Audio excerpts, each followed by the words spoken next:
कि 2025-26 के इस बजट पर आपने हमको अपनी बात रखने का अवसर दिया। मैं बधाई भी दूंगा और धन्यवाद भी दूंगा माननीय मुख्यमंत्री जी और जिसे माननीय संसदीय कार्य मंत्री जी ने बजट को पढ़ा है। निश्चित रूप से वो स्वागत योग्य है और किसी भी एक विकसित राज्य के लिए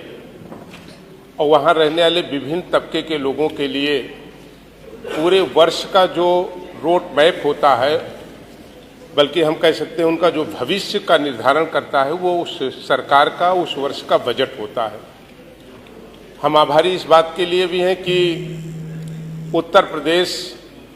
जिसकी सबसे बड़ी आबादी देश में है, वहीं उस आबादी का जो सबसे बड़ा हिस्सेदार है वो किसान है, अन्नदाता है,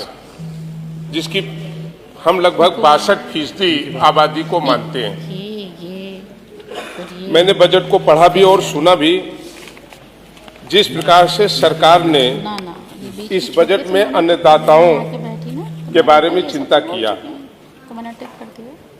उत्तर प्रदेश के 3 करोड़ कृषकों को लगभग 79,500 करोड़ रुपए की धनराशि डीबीटी के माध्यम से, प्रधानमंत्री फसल बीमा योजना के अंतर्गत लगभग 496 करोड़ क्षतिपूर्ति के रूप में, पीएम कुसुम योजना के अंतर्गत 22,089 सोलर पंपों की, कृषकों के दुर्घटना और दिव्यांगता की स्थिति में मुख्यमंत्री कृषक दुर्घटना कल्याण योजना, और सबसे महत्वपूर्ण जो एक दाग और धब्बा सदैव गन्ना किसानों की समस्याओं पर लगा रहता था और लंबे समय तक इस सदन में आने का और लगातार रहने का मौका मिला, तो हम लोग पक्ष विपक्ष दोनों के रूप में देखा करते थे और इस चीज का चिंतन भी करते थे। गन्ना किसानों के प्रकरण में जिस तरीके से 273 करोड़ रुपए रिकॉर्ड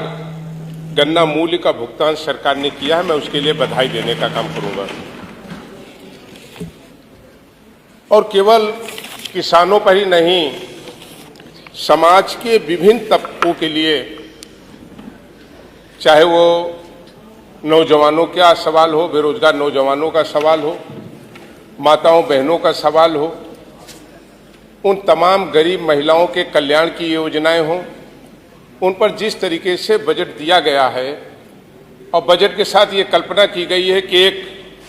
उत्तर प्रदेश ही नहीं, उत्तम प्रदेश की परिकल्पना ही नहीं, उसे हम साकार करने का काम करेंगे, निश्चित रूप से बधाई के योग्य है। और मैंने कई अवसरों पर यह कहा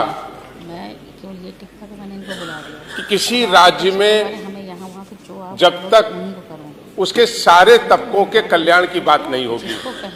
सारे वर्ग के लोगों के उत्थान की बात नहीं होगी, केवल नारों में दे दिया जाए कि महिलाओं का सम्मान हो, केवल नारों में दे दिया जाए महिलाओं का उत्थान हो और महिलाओं के लिए बजट ना हो, बजट में कटौती की जाए, तो ये निश्चित रूप से नारे मिथ्या होंगे, झूठे होंगे। इस बजट में महिलाओं के कल्याण के लिए जो विभिन्न योजनाएं हैं, उनमें लगभग जो 900 करोड़ रुपए विभिन्न योजनाओं में दिए गए, निश्चित रूप से एक आधी आबादी जो उत्तर प्रदेश की और देश की है, उसका सम्मान करने का काम किया गया। मैं इस पर भी बहुत बहुत बधाई देने का काम करूंगा। अगर हम सड़कों पर देखें, हेल्थ सिस्टम पर देखें, यही एक चुने हुए जनप्रतिनिधि और उत्तर प्रदेश में रहने वाले एक जागरूक व्यक्ति की जिम्मेदारी होती है कि लोगों को मकान मिले, 2 जून की रोटी मिले, और इसी पे लंबे समय तक राजनीति चलती आई और अच्छी स्वास्थ्य व्यवस्था रहे और इन सब का उपयोग करने के लिए एक अच्छी कानून व्यवस्था रहे। अगर ये तीनों चीजें होती हैं और कानून व्यवस्था मानवर अच्छी ना होती, जैसे हमारे माननीय मंत्री जी ने जिक्र किया एक घटना की, निश्चित रूप से ये बहुत दुर्भाग्यपूर्ण है। आजादी कितने लंबे वर्ष बीत जाने के बाद और जब उत्तर प्रदेश सरकार ने ये एहसास कराने का काम किया है पहली बार उत्तर प्रदेश में कि अब गुंडों की नहीं चलेगी, उत्तर प्रदेश में कानून का राज है और जो कानून को तोड़ने का काम करेगा वो सजा का भोगी होगा। उसके बाद भी कुछ लोग आज भी इस तरीके की घटनाओं को करने से चूक नहीं रहे हैं। इसलिए हम कहना चाहते हैं जहां एक मजबूत कानून व्यवस्था उत्तर प्रदेश के माननीय मुख्यमंत्री जी ने देने का काम किया और पहली बार उत्तर प्रदेश में उन लोगों को ये डर और भय एहसास कराने का काम किया कि अगर कोई अबला को छेड़ेगा, बहनों को छेड़ेगा, माताओं बहनों से अपमानित या अपमानजनक बात करेगा तो निश्चित रूप से उत्तर प्रदेश सरकार और उत्तर प्रदेश की पुलिस ऐसे लोगों के विरुद्ध कार्रवाई करने का काम करेगी। और जब कानून व्यवस्था सुदृढ़ हुई तो इसका परिणाम ये रहा कि आज पहली बार अगर हम देखें, हमारे पास कुछ आंकड़े हैं, उतना समय आप हमें नहीं देंगी, लगभग 27 साल में जितना निवेश उत्तर प्रदेश में पिछले 2 सालों में आया, अगर हम 27 सालों को जोड़ लें तो उससे भी वो 3 टाइम ज्यादा आया। जिस राज्य में निवेश नहीं आएगा, उद्योगपति नहीं आएंगे, नए उद्योग लगेंगे नहीं और अच्छी तरीके से संचालित नहीं हो पाएंगे, तो ये झूठी बात है कि हम रोजगार नहीं दे पा रहे। जो लोग रोजगार की बात करते हैं उनको सबसे पहले अंतरात्मा में ये झांकना चाहिए कि क्या रोजगार पाने के लिए जो जरूरत होती है उस व्यवस्था को हमने करने का काम किया। इसलिए हम जहां एक अच्छे बजट के लिए माननीय मुख्यमंत्री जी और संसदीय कार्य मंत्री जी को धन्यवाद देना चाहेंगे, वहीं हमारे क्षेत्र की कुछ समस्याएं हैं जो अपने इस बजट में जुड़वाना भी चाहेंगे। मानवर हमारे यहाँ ऊंचाहार CSC है,